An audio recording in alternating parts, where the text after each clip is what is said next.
معاشرے کا رویہ ہے کہ اگر لڑکی پیریڈز پر ہے تو اسے چھپانا چاہیے۔ میری فیملی میں ماہواری کے بارے میں کھل کر بات نہیں کی جاتی تھی۔ میرے گھر میں پیریڈز کو ایک ٹیبو سمجھا جاتا تھا۔ جب مجھے پیریڈز آتے تو والدہ گھر کے دیگر افراد کو اشاروں میں بتا دیا کرتی تھی کہ یہ آج روزہ نہیں رکھ سکتی۔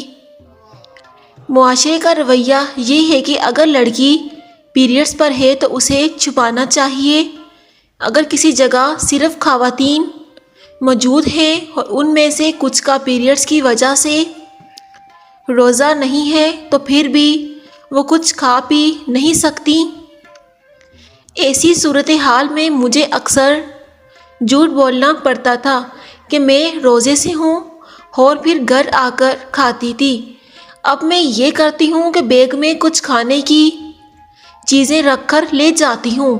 کبھی کبھی تو باتھ روم میں چھپ کر کھانا پڑتا ہے۔ ایک بار رمضان کے دنوں میں پیریڈز پر تھی اور میرا روزہ نہیں تھا۔ میرے دفتر کے ایک ساتھی نے مجھے پانی پیتے دیکھا تو پوچھا کہ کیا آپ کا روزہ نہیں؟ میں نے جواب دیا کہ نہیں تو وہ سمجھ گئے، لیکن اس کے بعد انہوں نے مجھے ایسی عجیب نظروں سے دیکھا جو میرے لیے بہت تکلیف دہ تھا۔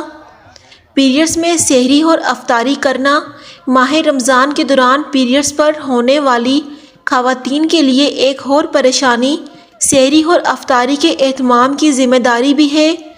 میرے گھر میں یہ ہوتا تھا کہ پیریڈز کے دوران بھی مجھے عام دنوں کی طرح صبح سحری کے وقت اٹھنا پڑتا تھا اور انتظامات میں حصہ لینا پڑتا تھا، پھر سارا دن کچھ نہیں کھانا پینا اور افطاری میں بھی شریک ہونا۔ ہم بہنوں کو یہ محسوس کرانا ہوتا تھا کہ سب کچھ نارمل ہی ہے، یہاں تک کہ ہم دوپٹے لے کر کمروں میں چلے جاتی تھیں یہ تاثیر دینے کے لیے کہ ہم نماز پڑھ رہی ہیں۔ عورتوں کا ساتھ دیں۔ شوہروں کو چاہیے کہ وہ ماہواری کے دوران اپنی بیویوں کا ساتھ دیں۔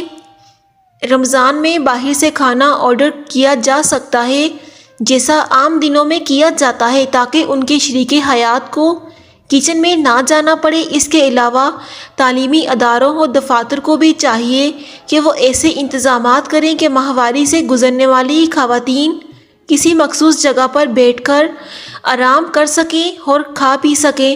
مخصوص ایام میں انہیں چھٹیاں بھی دی جا سکتی ہیں۔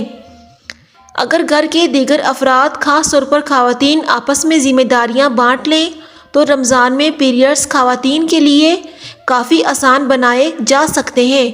اگر اہل خانہ سحری اور افطاری کا انتظام آپس میں بانٹ لیں تو اس طرح پیریڈز پر موجود خواتین آرام کر سکتی ہیں۔ رمضان المبارک کے روزے 2 ہجری میں فرض کیے گئے اور نبی صلی اللہ علیہ وسلم نے اپنی زندگی میں 9 برس رمضان المبارک کے روزے رکھے۔ روزہ رکھنے سے انسانی جسم پر مفید اثرات۔ اسلام میں رمضان کے مہینے میں روزہ رکھنا عبادت اور فرضیہ ہے جس سے انسان کے جسم پر ایسے ناقابل یقین فائدے مرتب ہوتے ہیں۔ دنیا میں آج کے اس جدید ترین دور میں سائنس نے بھی اس بات کو قبول کر لیا ہے کہ روزہ رکھنے میں اللہ کی حکمت پوشیدہ ہے۔ مسلمان 1400 سال سے رمضان میں روزے رکھ کر جسمانی اور روحانی فائدہ اٹھا رہے ہیں۔ روزہ رکھنے سے انسان کی صحت پر اور دماغ پر بہت ہی اچھے اثرات مرتب ہوتے ہیں۔ آج سے 7 سال پہلے جاپان کی مشہور سائنسدان نے کینسر جیسی بیماری کا ممکنہ علاج ڈھونڈ لیا۔ مزید تحقیق سے یہ پتہ چلا کہ کینسر جیسے مہلک مرض سے بچنا ممکن ہے۔ ماہرین کے مطابق انسان اگر کافی دیر تک بھوکا پیاسا رہتا ہے یا فاقہ کرتا ہے تو جسم کے تمام مردہ خلیات ختم ہونے لگتے ہیں اور جسم بھوک کی وجہ سے اپنے زہریلے خلیات کو خود بخود کھانے لگتا ہے، جس کی وجہ سے کینسر جیسی بیماری اس جسم میں پیدا نہیں ہو پاتی۔ اس حیرت انگیز دریافت سے یہ پتہ چلا کہ اگر انسان سال میں کم سے کم 24 سے 28 دن تک 12 سے 14 گھنٹے بنا کچھ کھائے رہے تو جسم میں کینسر کے اسباب پیدا نہیں ہوتے۔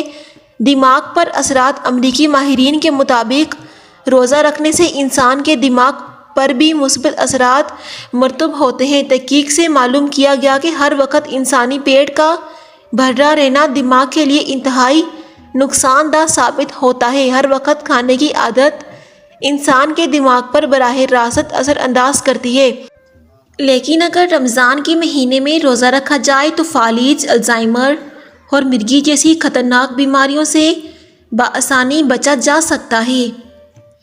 ماہرین کے مطابق دنیا بھر میں لوگوں نے دن میں 3 بار کھانا کھانے کا معمول بنا لیا ہے، اور ایسے میں کچھ لوگ ایسے بھی ہیں جو بہت زیادہ کھانا کھاتے ہیں اور موٹاپے کا شکار ہو جاتے ہیں۔ ایسے میں کیلوریز کم ہوتی ہے اور عمر میں بھی اضافہ ہوتا ہے، اور ساتھ ہی ساتھ بڑھاپے میں ہونے والی خطرناک بیماریوں سے بچاؤ ممکن ہو جاتا ہے۔ عام طور پر یہ سمجھا جاتا ہے کہ روزہ انسان کے جسم کو کمزور بناتا ہے، لیکن حقیقت اس کے بالکل برعکس ہے۔ روزہ انسان کی روح کے ساتھ ساتھ جسم کو بھی تقویت بخشتا ہے اور انسان کے اندرونی مشین کے پورے نظام میں بہتری پیدا کرتا ہے۔ جو لوگ رمضان کے پورے روزے رکھتے ہیں ان میں ہارٹ اٹیک ہونے کا خطرہ انتہائی کم ہو جاتا ہے، لیکن اگر وہ افطاری اور سحری میں چکنائی یا تیل میں تلی ہوئی اشیاء کا استعمال کم کریں تو جو لوگ روزے رکھتے ہیں ان کے جوڑوں اور پٹھوں میں سوجن یا درد کم ہو جاتا ہے۔ بلڈ پریشر، کولیسٹرول یا شوگر کے مرض میں مبتلا افراد روزہ ضرور رکھیں، لیکن سحری اور افطاری میں اپنی دوائی ضرور جاری رکھیں۔ ڈپریشن، دماغی کمزوری کا علاج بھی روزے میں موجود ہے۔